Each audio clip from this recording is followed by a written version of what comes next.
Throughout the year, we've been reworking shells. Halfway through 2019, we released the first iteration of the Sandbox server, where players could try out these changes. Testing changes and adding new features happens sequentially. They are all interconnected and united by one global concept. It's already clear that this is not just rebalancing shells, but taking consistent steps towards one big goal, a new balance. This new balance will have two main parts. Balance changes that will directly affect the vehicle characteristics and support features. Almost all balance changes were tested during the previous Sandbox iterations. On the Sandbox, we changed the shell types in the following way. The standard shell is the most universal and efficient. It has quite high armor penetration and causes maximum damage. Using this shell is the most efficient in terms of both economy and combat effectiveness. Special shell. This shell type has noticeably higher penetration than a standard shell, but also causes 25% less damage. Therefore, using this shell type at the wrong time will be less advantageous. The third shell type is a high explosive shell. Although their testing is still underway, HE shells have become more efficient for gun calibers of less than 120mm and have lost their effectiveness for calibers of 150mm and higher. The mechanics of causing high explosive damage were significantly improved. An old issue in the game was the large gap between the characteristics of Tier 5 and 7 vehicles. In addition, low-tier vehicles were previously set in a way that the Tier 1 to 4 vehicles' survivability was too low, and a single mistake would be too costly. And this problem was particularly relevant for new players. So regarding vehicles from Tier 1 to Tier 7, our changes were aimed at increasing the survivability of low-tier vehicles slightly, and therefore reducing the gap between Tier 5 and 7 vehicles. Changing the shell paradigm naturally affected artillery. We needed to update the settings in a way that will be demanded by the new balance. Now artillery also have 3 shell types, and each of them is optimal for a specific combat situation. The first shell type is a standard one. It's the most universal. It has quite a big splash radius, quite high damage, and also stuns. Basically, it's the old shell without any changes. A special shell doesn't stun enemy vehicles, but its splash radius is 10% higher, and it causes about 20% more damage. It should be used in situations when stunning won't give you a tactical advantage. The third shell type is an armor-piercing shell. Its relatively low damage per shot is compensated by decent armor penetration. It's the best option for shooting at lone, heavily protected targets that cannot be effectively hit by HE shells. Now, after all testings, we believe that this new balance concept works well. However, it requires further fine-tuning of specific parameters and, of course, the introduction of support features. Changing the fundamental game parameters, like shells and vehicle hit points, inevitably entails reworking associated features and game mechanics.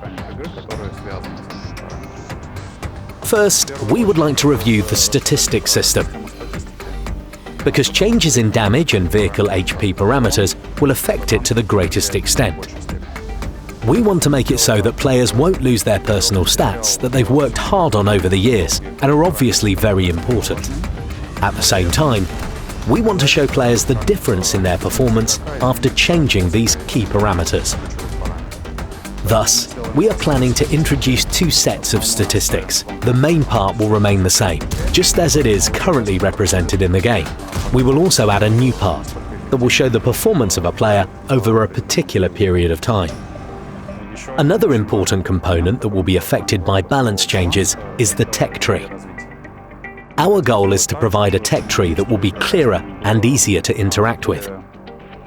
We also want to slightly reduce the number of hard decisions made by players when researching vehicles from Tier 1 to Tier 10.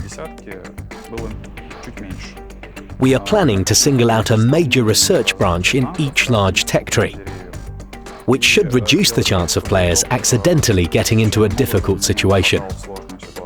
We will remove a number of low-tier vehicles from the tech tree, and they will no longer be available for research. The purpose of this step is to make it easier for players to navigate the tech tree. However, already owned vehicles will remain in the garage. There will be other ways to receive these vehicles, and we will tell you about them at a later date. The game also provides critical progression mechanics. like missions, personal missions, and achievements.